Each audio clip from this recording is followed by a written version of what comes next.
Entrepreneurial Edge is brought to you by Business Banking from FNB, because small ideas can lead to big business. FNB, how can we help you?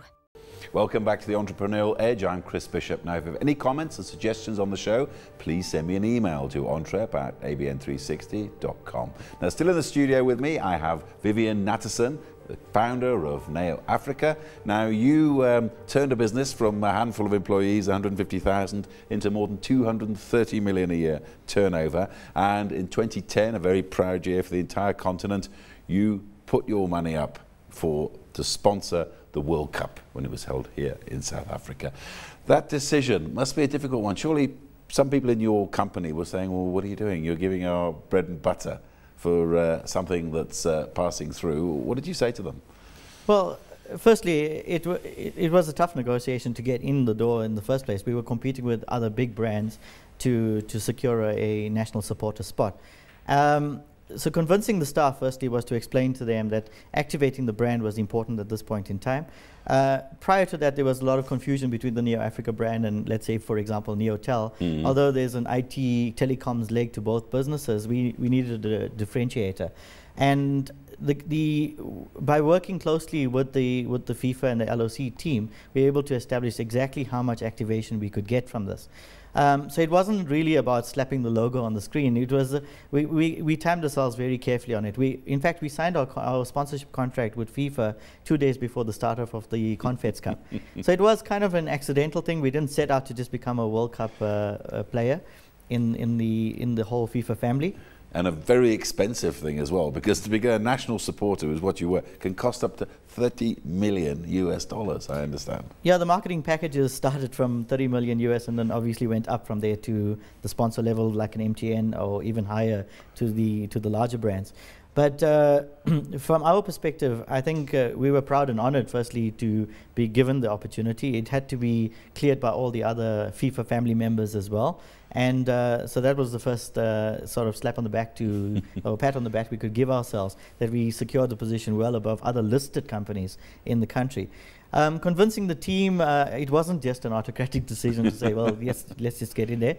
We did some planning around how do we get involved, what are the roles, and we had to also, by being the smallest of the national supporters, I think we were the smallest, we also had to prove ourselves in a way, because people were saying, who is Neo Africa and what exactly do you do, and which areas do what we had to offer overlap with some of the other sponsors and supporters. And we also had to go and carve out a little role for ourselves. So it was a mixture between cash element and value in kind. So we insisted then, and we had to really fight for that role to say what value in kind services could Neo be entitled to be able to provide those to the World Cup itself. This is a big question I have, though. Obviously, it was an honour to be involved in the world's greatest show. But I mean, as a business, what did you actually get out of it afterwards? Well, our evolution, we started the solutions brand when we first came about, but we had also evolved a lifestyle component out of it as we went along. So we had our own aviation charter company, a concierge business, and an events business. So for us, getting involved and taking over and managing with the LOC a lot of the VIPs on their behalf as part of our sponsor role in there, allowed us to cut our teeth at a much bigger level. So today, if you look at our events business, it's capable of delivering large-scale events. And I mean, the World Cup really showed us things that I think many of the largest events companies in the country hadn't seen before this World Cup. And now Brazil 2014, one of the big stories in Africa. A lot of the companies who were involved here in South Africa with the World Cup are now looking to sell their experience and skills in Brazil. And you're one of those companies, I understand. Yeah, we've obviously opened up certain doors. People are aware of what we've been able to do. We did a lot of work with foreign embassies, etc. The dynamic of Brazil, obviously from a world perspective, they see Brazil as part of BRICS being a developing country just like us. Brazil obviously has got soccer's a religion to them, so it's a little bit more passion than existed even here, although our passion levels were very high. But as a long-haul destination, South Africa was a very difficult World Cup. Also managing the perceptions of foreigners, it was very critical at that point in time, because despite all the exposure we got as a country, people still look at the crime rates first. They look at, we're very good at marketing negatives about crime in this country. So we've understood how to do the damage control around that and how to keep clients and patrons who are coming across to the World Cup, how to keep them safe, how to manage their expectations and give them the best possible experience. Now when it comes to Brazil, there are probably more security concerns than there are for us here. And from an infrastructure capability, when it comes to the air charter side, the concierge, or managing VIPs, managing the concerns, getting them safely to and from venues, we learnt a lot here that we can easily drag and drop into any other country in the world. Now, from your experience, how prepared is Brazil 2 years ahead compared to South Africa? Look, I think developing countries firstly have a little knack of pulling things out of the hat at the last minute. There was perceptions of South Africa that we couldn't pull it off right up to just before the kickoff. I think, though, there are other dynamics that affect the ability of the World Cup to be delivered properly in Brazil. Given the issue of the LOC, there's no intervention from the Brazilian government on the LOC in Brazil itself. It's pretty much privately managed.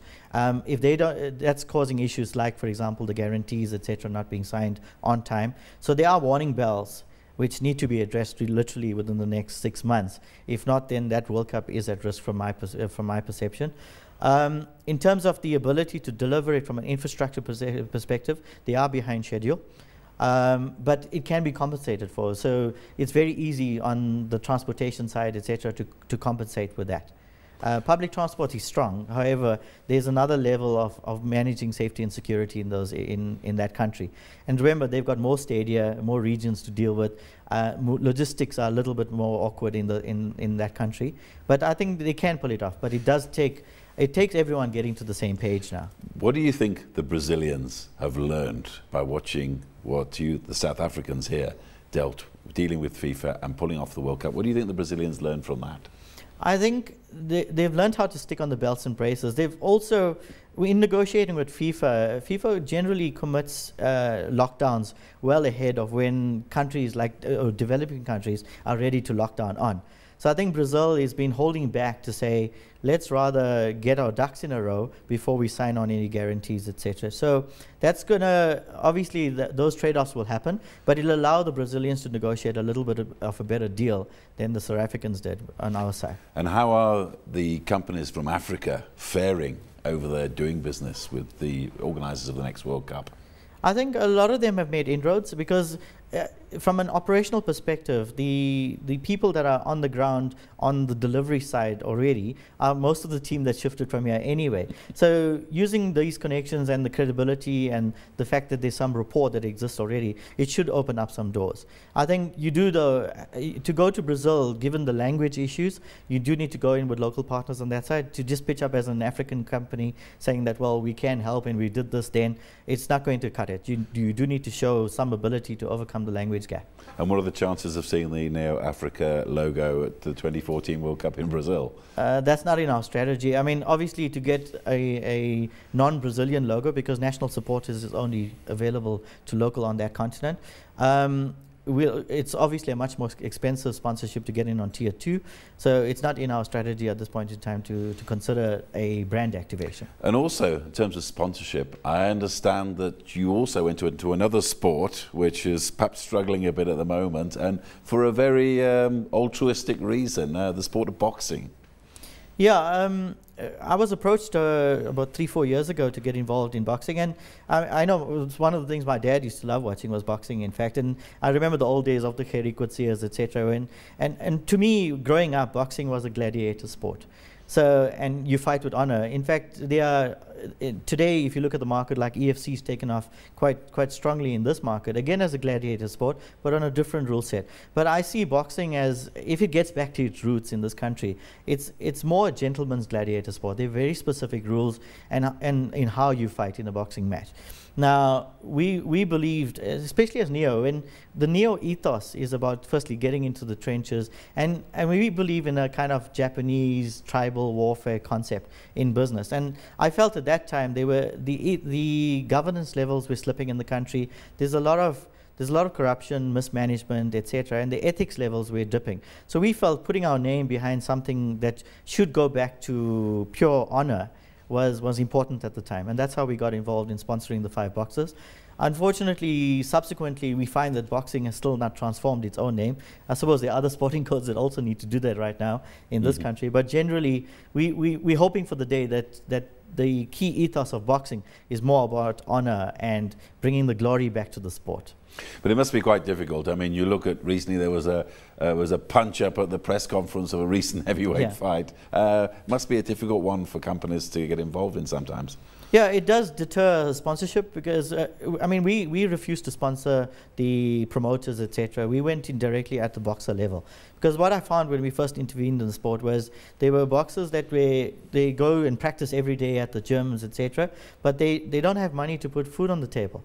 So we said, let's take care of your basic needs so that you can at least, when you get into that ring, you are well nutritioned and you don't have to worry that your family's taken care of. And that we felt was more important at the time. So given the issues that we have seen, and I've been privy to a lot of the press releases, it's unfortunate that boxing is not working within itself to transform itself. There's still people in different corners, and I'm not sure how many of the players in the area, at the promoter level or below, in terms of getting these things off the ground, are actually on the page of the boxer themselves. Now yourself, you like cars, you're a car man. Now I understand that you own an Aston Martin, probably the only one in the world that's autographed by Nelson Mandela. Just tell us a little bit about how you came to get it. Yeah, I was at the auction. In fact, it was the global launch of the DBS Volante for Aston Martin, which they did in Santon. And I didn't go there to the auction with the intention of buying the car, but a friend of mine who was in fact one of the dealer principals for Aston said to me, well, why don't you bid on the car? And I did. And for me, yes, obviously the proceeds was going to the Nelson Mandela Children's Fund, so it is important from that perspective. The DBS being the James Bond car of choice, it's a really great vehicle. I mean, obviously the V12 engine is one of the greatest engines ever around. And you've still got the car? Yeah, I've still got the car. It's probably the only car in the world that goes up in value as well. So and how does it compare to your first car? Well, my first car was actually a car that I got from my dad as a birthday present just before I got to university. And that was an Opel Monza, which he bought on an auction for 16,000 Rand then. So yeah, I suppose I've grown a lot. I mean, coming from the Chatsworth area in Durban and getting to where I am now, I think I've been quite fortunate. And I've had the luxury of driving some of the best cars in the world and having some of the best life experiences in the world. So I feel very fortunate for that. Well, may you be lucky for many years to come. Vivien Natasen, thank you very much for sharing your story with us. I'm afraid that's all we've got time for this week. That's a wrap of this episode of The Entrepreneurial Edge. Make sure you tune in next week when we take a look at the state of entrepreneurship in South Africa. Until then, it's goodbye.